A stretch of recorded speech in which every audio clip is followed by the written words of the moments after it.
el verdadero pues empoderamiento de la mujer o la libertad es cuando tú tienes independencia financiera e intelectual. O sea, reloj biológico ya soy una mujer de edad avanzada, ¿no?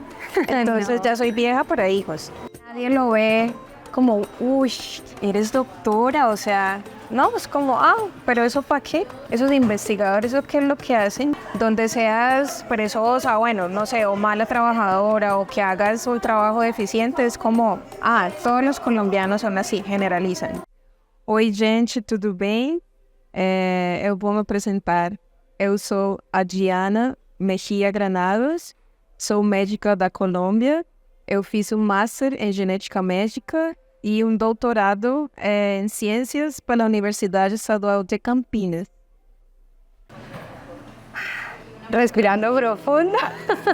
Bueno, es nuestra segunda, estas son historias reales, ¿no? Entonces podemos empezar con nuestra historia. Este es nuestro segundo momento. Por favor, que se dé, que todo se conspire, los astros se alineen. Sí, nuestra primera grabación también fue acá en este mismo lugar. Estábamos sentadas a la inversa. Sí. Pero todo pasa por algo, ¿no? Y nosotros somos fiel convencidas de que eso es así. Entonces hoy ya, que fluya. Nuestro día. Nuestro día. La hora de la verdad. ¿Sabes qué? Como que pensé en 1000 formas cómo empezar nuestra conversación, porque realmente para mí es muy importante que estés aquí y simplemente quiero que fluya, ¿sí? Porque dije como que bueno, empecemos porque este tema es bastante importante, o sea, acá estoy al lado de una doctora, doctora. Entonces, al principio para mí fue como, yo decía, bueno, y fue como un poco tensionante, ¿sabes? O sea, como que uno dice, pues pucha, tengo que estudiar, ¿qué estudio? ¿Por dónde voy? La DOT, sí, pero después como que yo dije, no, o sea, primero antes de, somos hermanas, ¿no? Sí. Y eso es lo más lindo y lo más importante, y dijimos, relajémonos. Sí. Entonces, sin filtros. Entonces, entrando ya un poco en materia, Dianita, ¿doctora en qué? ¿Cómo, por qué? ¿Cómo nace esa oportunidad? Pues bueno, a ver, yo estudié acá medicina en la UNAP y pues tú sabes que el médico siempre dice, no, nunca para de estudiar. Y sí, es real. Vale. Entonces, pues yo tenía que buscar como una especialización, ¿sí? Y en ese camino, que es un camino difícil, ¿sí? Pues es un camino que tú tienes que dar mucho de ti y también yo creo que debe haber mucha suerte, yo creo, en este proceso. Entonces, y fue una lucha como entre triunfos y como fracasos, porque pues tú tienes que presentar un examen de admisión, tienes que estudiar, tienes que pasar una entrevista y muchas veces la respuesta es no. Sí, tú pasas un examen, que eso depende solo de ti, pero muchas veces en la entrevista te dicen no, mira, no, simplemente no, o pues hay gente que habla de la rosca. Sí, yo creo que hay de todo, sí, un poquito, exacto. ¿no? Pero es frustrante, ¿no? Sí, horrible. Entonces, pues yo dije no. Bueno, concentrémonos en el trabajo. Entonces comencé a trabajar, siempre pues médico de atención primaria, solo que llegas a un punto que te saturas de hacer lo mismo siempre. Y pues tú ves que es como una carrera, ¿no? Una maratón. Entonces, cada uno va a su velocidad. Entonces hay gente, y tú te compares, hay gente que alcanzó su meta más temprano que tú, entonces tú empiezas a cuestionarte, como bueno, ¿qué estoy haciendo mal? ¿O qué puedo mejorar? ¿O voy a abrir mis horizontes? Acá no es, sí. Siempre tendemos como a compararnos, ¿no? Siempre. Y más en el gremio de ustedes, No. por decirlo así, como... En este gremio que es mostrar, o sea, no es ser, sino parecer, ¿sí? Siempre lo digo. Entonces, es como mostrar que yo tengo más, o que yo logré más, o que, no sé. Y todo es como, gira en torno como al poder adquisitivo, digo yo. Y bueno, Entonces, yo no digo que eso no sea importante. Sí, pero Mi totalmente se estilo es vuelve como otro. Sí, total, se vuelve como en una carrera constante, ¿no? Sí. Y también en una presión. La gente habla mucho de, no sé, cuando estudia una carrera, una especialización, cuando hace maestría, cuando llega al doctorado, que ¿sí? Pero de eso es lo que vamos a hablar sin censura, ¿no? Sí, sí, sí. De la realidad y de lo que se esconde. Vamos a hablarlo detrás de la bata, ¿sí? De eso que en las noches hay algo que dice una buena amiga también y es uno tras bambalinas. Sí, total. O sea, hay momentos donde uno dice, no doy más. Y de esos momentos es que vamos a hablar y a profundizar hoy contigo para tocar estos temas. Entonces, retomando un poco.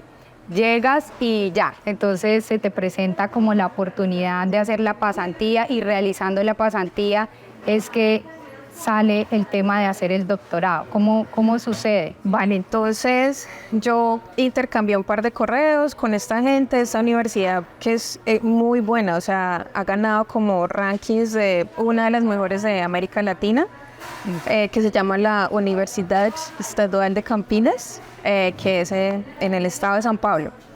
Y entonces el profe que me iba a coordinar, mi tutor, ya me dijo, listo, tenemos un programa para médicos extranjeros, te puedes quedar un año, no te vamos a pagar nada, pero tú vas a aprender y no vas a tener que pagar nada, porque allá en la universidad pública es gratis, es todo para el estudiante. Entonces yo dije, no, Perfecto. pues, ya, o sea. Y pues el tema con mi familia, ¿no? Como, ay, se va la hija, era un idioma nuevo, entonces empiezo a aprender portugués. ¿Cómo fue ese cambio?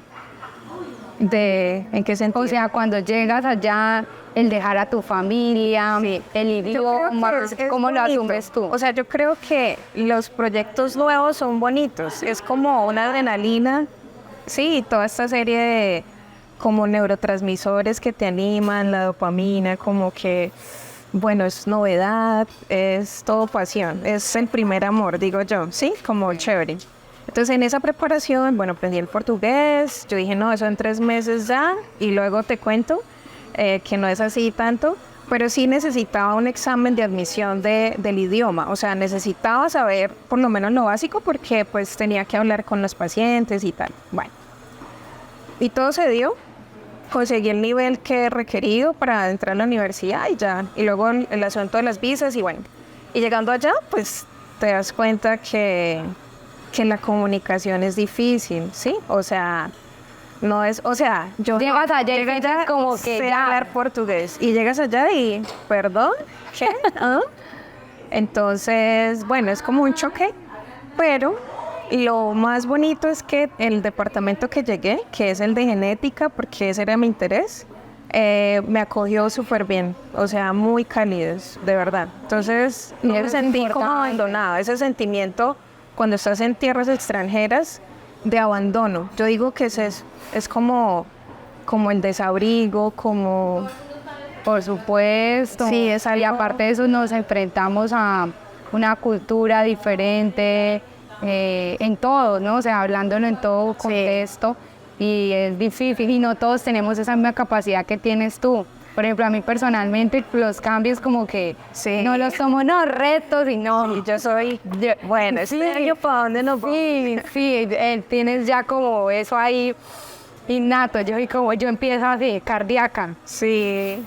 No, yo creo que eso es muy importante, como ser uno resiliente y asumir las cosas como vengan, ¿sí? Como, bueno, entonces la casa donde vas a vivir no es lo que esperas, es lo que hay, pero te vas allá o no sé, ¿qué otra cosa? Como la cultura tal vez, ¿sí? Son como contrastes. Pero eso es lindo también porque tú te vuelves tolerante y tú entiendes por qué ellos son así, ¿sí? Y por qué en tu casa, o sea, o en tu país son así. Y lo importante es que lo tienes claro, ¿no? Sí. Porque yo muchas veces, por ejemplo, lo exteriorizo, pero no lo profundizo. O sea, no lo tengo en mí, ¿no? Sí. Entonces ahí va Predica, pero no predica. Sí, totalmente. Entonces empiezas en ese proceso se te da la oportunidad, es un intercambio de correos y te dicen, bueno, y es como la pasantía esa que yo decía. Entonces acabó el año y yo, bueno, ¿qué hago? Entonces mi profe me dijo, no, mira, seguimos, podemos iniciar una maestría. Entonces fue un plan completamente diferente. O sea, yo, fuera donde va Vicente, no va Diana, porque, o sea, mi gremio es como medicina, especialización y ya, ¿sí? Y yo no, o sea, yo me fui por el lado de la academia, entonces me fui por la investigación.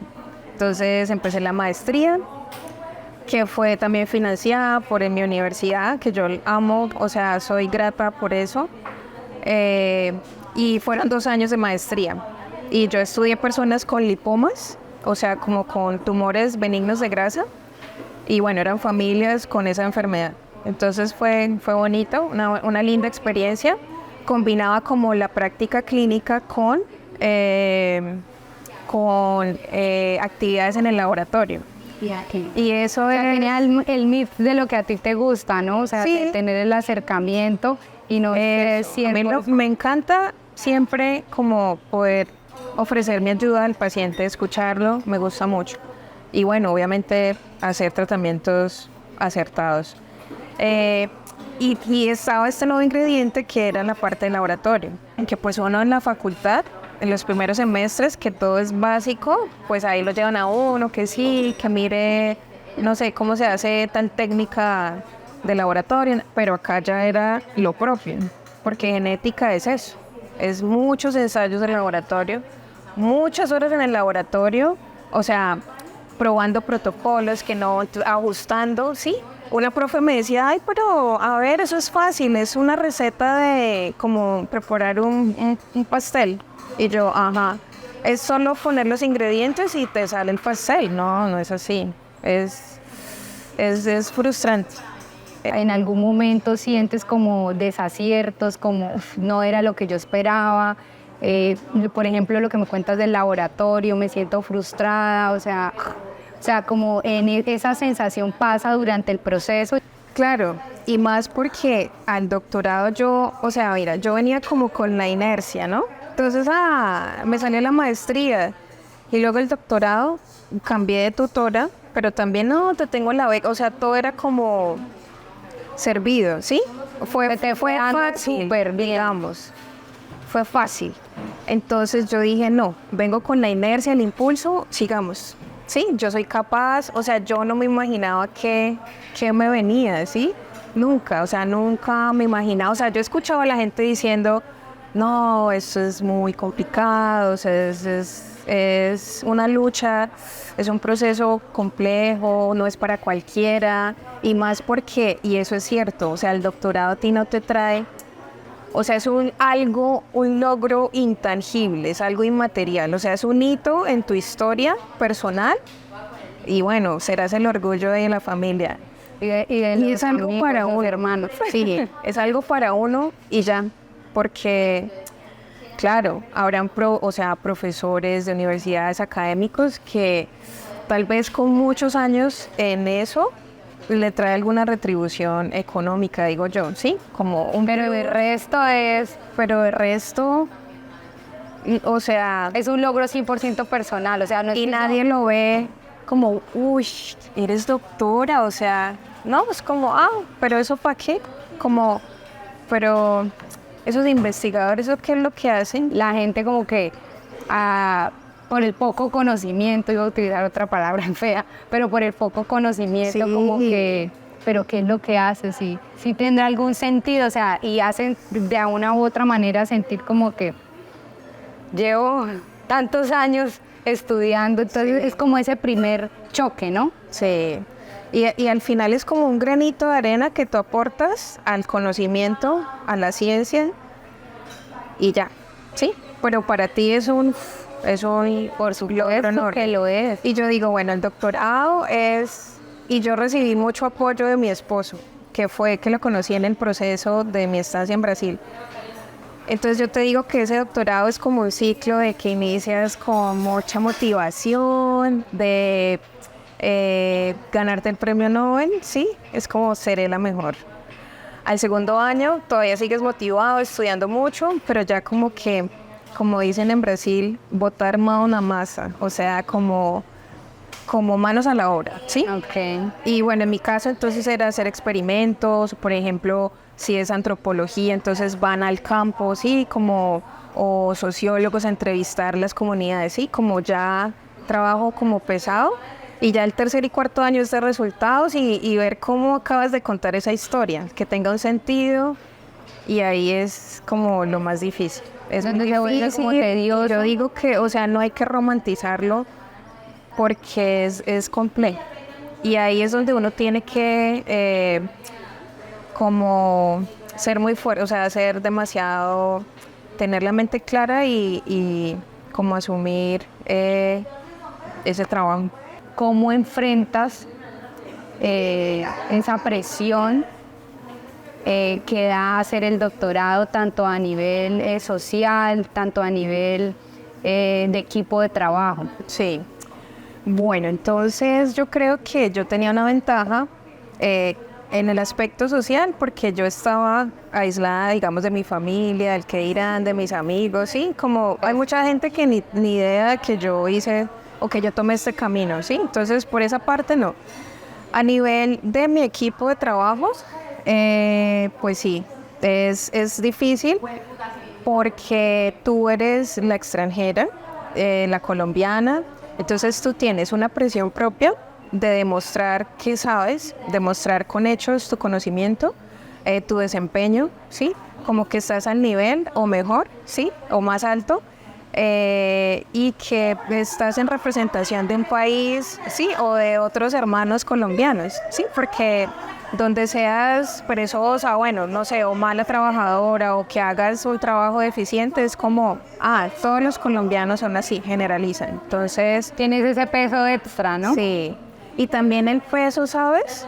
De que me pasa el tiempo, está pasando el tiempo y yo todavía no he hecho la especialización.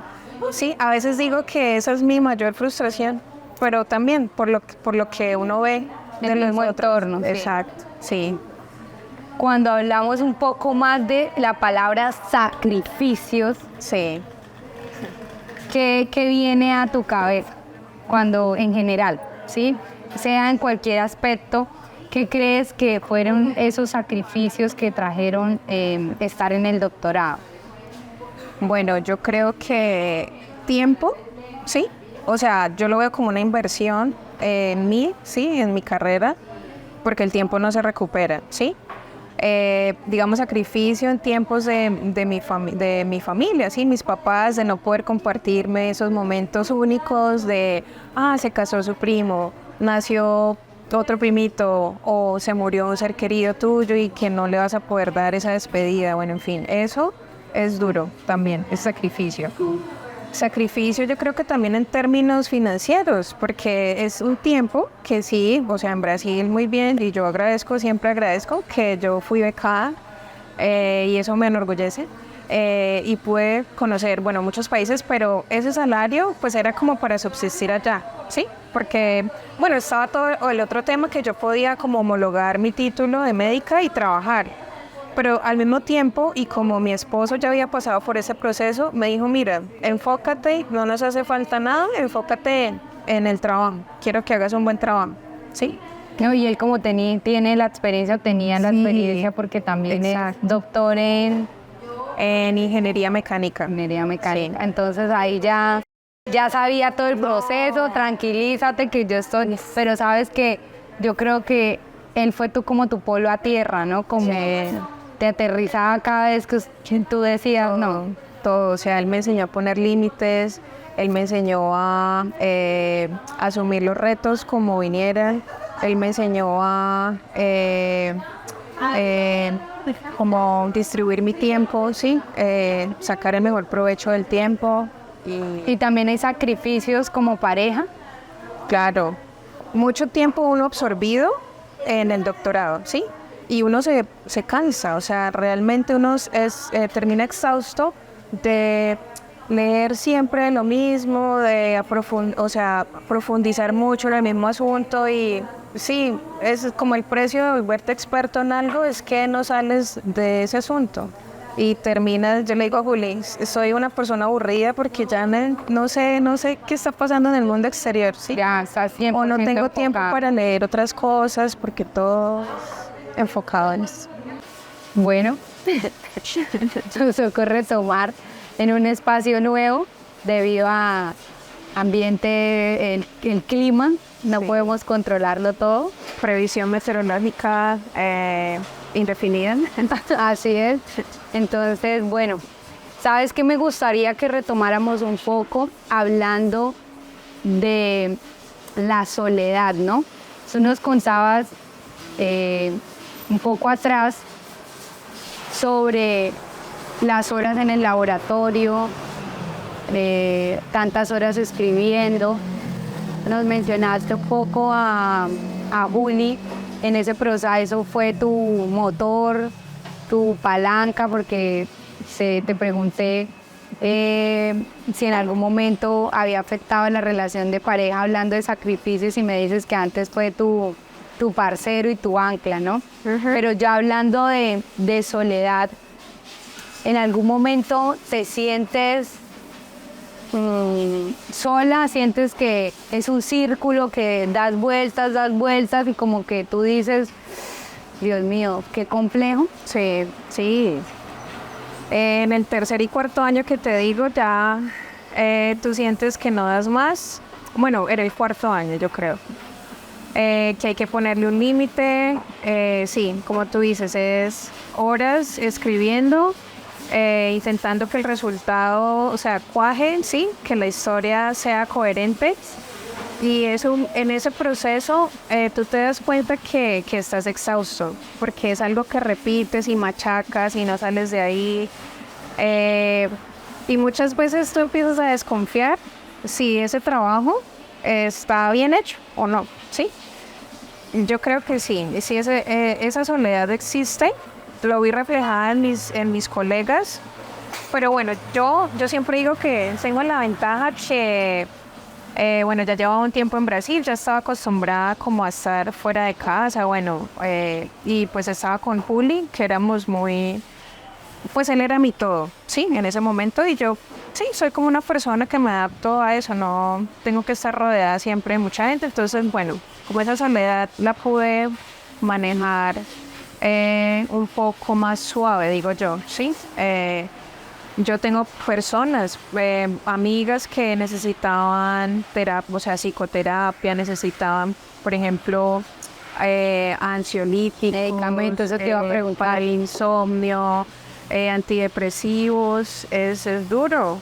Y yo decía, no, yo no puedo, o sea, no puedo, yo debo tener las herramientas para yo misma, o sea, yo digo que no está mal, sí, hay personas que necesitan tomar ese camino, pero yo dije, bueno, voy a proponerme hacer ejercicio, vamos a meditar, vamos a, no sé, como cambiar ese chip y bueno, vamos a asumir el reto. Y sabes que me parece muy importante en la anotación que haces, y es que todos no tenemos el mismo camino, ¿no? Y todos no acuden. Hay personas que realmente la sobrepasan y realmente dice, o sea, necesito tomar un medicamento para poder descansar, para poder dormir, y está bien, ¿no? Sí. Pero habemos otras personas, o hay otras personas como tú, que buscan, primero hacen todo lo posible, lo que esté en lo que dices, meditar, hacer ejercicio, yoga,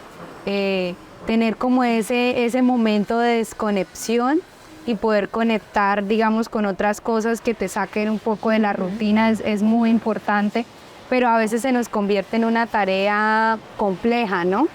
Y eso es importante ejercitarlo, o sea, tomarlo, incorporarlo como un hábito, que era como un músculo que hay que ejercitarlo, porque si no, Sí, porque un día de crisis, ay, bueno, ya, vamos a bajar el aplicativo de meditación. No, es como cogerlo de costumbre.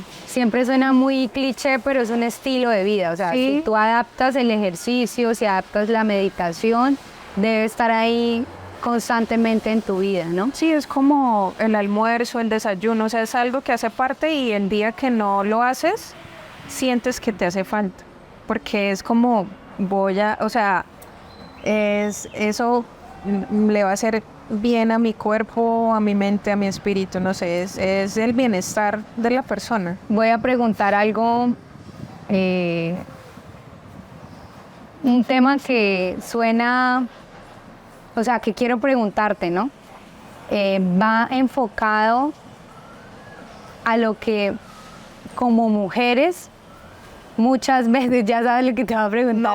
No. Como mujeres nos sentimos presionadas y en algún momento sientes como esa carga o ese peso a nivel de que te digan, bueno, estás en el doctorado y todo y has pensado en tener hijos y tienes como la presión de que la gente pregunta o realmente nunca has vivido como que ya sea cuestión de familia, papás, conocidos, cercanos, amigos, porque es una pregunta que es incómoda, muy incómoda y se convierte como muy harta a veces, ¿no? Claro. Porque la gente siempre tiende a preguntar y yo tenía que preguntar, o sea, yo sé que la gente quiere estar reproduciendo.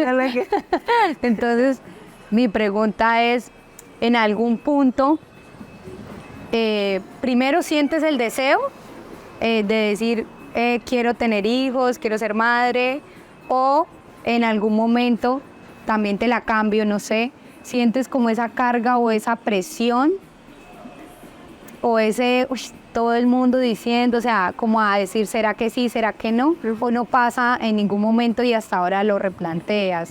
O sea, bueno, por partes. Por partes. Entonces te respondo. Sí, o sea, a nivel cultural y generacional, yo creo que ese tema de la familia sin hijos, o sea, no es familia, ¿sí? Y bueno, eso hay que replanteárnoslo. De acuerdo. Entonces fui muy afortunada también porque como estaba en otro país, pues no era constante ahí el martilleo de, bueno, ¿para cuándo el bebé? ¿Para cuándo gemelos? Nada. Bueno, sí, no. Entonces, y también mis papás son un 10, o sea, ellos nunca han interferido en mis decisiones. Sí me escuchan, me apoyan y me dan carta abierta a decir, bueno, ¿quieres saber mi opinión o simplemente quieres que te escuche? Y ya, o sea, entonces es lindo porque nunca se han como metido, por decirlo así. Porque así. Generalmente se ve más de hasta papá y mamá. Claro, sí, no, en mi caso no, mis suegros tampoco, o sea, lo han manejado bien. Entonces, por ese lado, pues, y sí, claro, uno escucha como, ay, mujer vieja, ¿para qué? O sea, mi reloj biológico ya soy una mujer de edad avanzada, ¿no? Entonces ya soy vieja para hijos.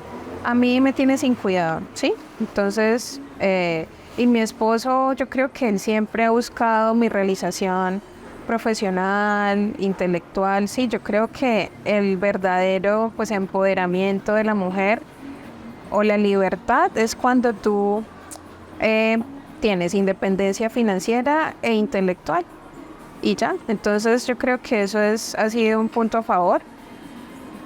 Y bueno, o sea, no me cierro la posibilidad algún día tener bebés propios o adoptar, ¿sí? No, y sabes que me encanta lo que acabas de decir del empoderamiento de la mujer, que va mucho más allá, porque haciendo un paréntesis, estamos muy sesgados a que nosotros como mujeres solamente el papel importante o fundamental es solo venir a ser madres, ¿no? Y es como un requisito, ¿no? Como tú tienes que, no sé, estudiar, ser madre, y si no cumples con alguno, estás por fuera, ¿no? Y eso nos hace sentir ser linda y estar bien arreglada y no sé, sí, ¿qué más? O sea, el aspecto estético, o sea, tienes que ser todo en uno. De acuerdo, entonces es un poco, digamos que yo siento, y vuelvo y reitero, haciendo un paréntesis del tema, pero que también tiene mucho que ver como mujeres, como ese peso extra que llevamos en la sociedad, ¿no? Claro, súper de acuerdo. Y es bonito porque pocos padres son mamás, ¿sí me entiendes? Y yo creo que la mujer tiene una capacidad, o sea, no tiene límites. Creo que ese es el poder más grande de la mujer, es que no tiene límites. Puede ser empresaria, puede ser, no sé, alta ejecutiva, puede estar dedicada al hogar, puede hacer 1000 tareas al tiempo y bien, o sea, lo logra. Entonces, eso me gusta. Si te dijeran, Dianita, ¿aconsejarías, qué le dirías a una persona que está en este momento pensando en hacer un doctorado o que tiene la oportunidad o que lo está planillando o es su sueño? ¿Qué le dirías? ¿Sí? ¿Alentarías a que lo hiciera? Llamémoslo así, ¿qué consejos extras, tips darías ya habiendo pasado por ese proceso? Bueno, primero, yo creo que todos los sueños son posibles. Uno a veces no puede pensar en materia de dinero. O sea, bueno, específicamente en el doctorado creo que no van ligadas esas dos ideas, ¿sí? Entonces, bueno, yo los animo a todos, sí, es una experiencia muy linda, es única, es un proceso individual, cada uno va a su ritmo. Y yo creo que el consejo número uno es tener en mente que nada dura para siempre, porque es un ciclo. Tú inicias y en algún momento va a acabar, ¿sí? Y yo creo que eso al final, cuando tú ya vas a presentar la tesis, vas a defenderla capa y espada porque tú eres el que más sabe de ese tema, o sea, tú eres el único que puede responder todo. Yo creo que en ese momento tú te demuestras a ti mismo que no hay nada imposible y que la historia tiene un final, ¿sí? Y ese final hay que saber poner ese límite, yo creo. ¿Qué más? Tener una red de apoyo es fundamental también, yo creo. Y bueno, y saber que, o sea, tener conciencia que eso es algo inmaterial, sí, es algo que queda para ti, para tu vida, tú puedes ser referente para los demás y siempre digo, hacer un trabajo bien hecho, siempre. Y yo creo que en mi caso es bonito porque es como un paso evolutivo, no sé, en la cadena de mis ancestras, mujeres, creo yo, inclusive de los hombres también. Pues sí, hay ingenieros y todo, pero como que no hay doctora mujer, doctora real, PhD, no hay. Entonces creo que es bonito saber que tus abuelos tuvieron un acceso ilimitado a la educación, que luego tus padres, tu madre hizo una carrera, pero sentía que su papel fundamental era más, envuelta a sus hijos, a la familia. Y ya, digamos, en mí, cuando ya me tocó mi oportunidad, ya pues di ese salto a como este título académico que tengo que sentirme orgullosa. Y yo creo que otro consejo para los que quieran hacer el doctorado es intentar aprender a convivir con el miedo, porque eso es algo que no se va a ir, ¿sí? Nunca. El doctorado es una experiencia nueva que viene cargada de muchos miedos. Y el miedo no se va a ir, entonces simplemente hay que hacerle a un lado, pero ir caminando. O sea, te lo haces amigo, ¿no? Del miedo, o sea, como no sé si vamos amigo, ahí. pero lo vas ahí como lidiando, ¿sí? Eso último que dices aplica para todo en la vida. Para todo. Hay que hablarlo. Tengo miedo. Tengo miedo de esta nueva experiencia, qué va a pasar. No sé, el futuro no lo podemos predecir. Entonces, vamos. O sea, no sé si aliado o no, pero ahí sabes que está ahí. Y también en algún momento llegamos a hablar del síndrome del impostor, que eso yo creo que anula toda felicidad y todo logro. Porque tú dices, wow, me gané esta beca porque, bueno, me la gané, me la regalaron.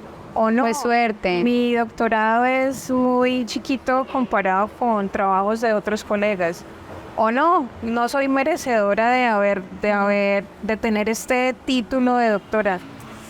No sé, eso tenemos que cambiar ese chip y bueno, creo que hay que siempre conversarlo y la salud mental en este proceso es clave. Es clave. Gracias por compartir este espacio. A ti. por estar aquí junto a mí. Pequeño caballito de mar.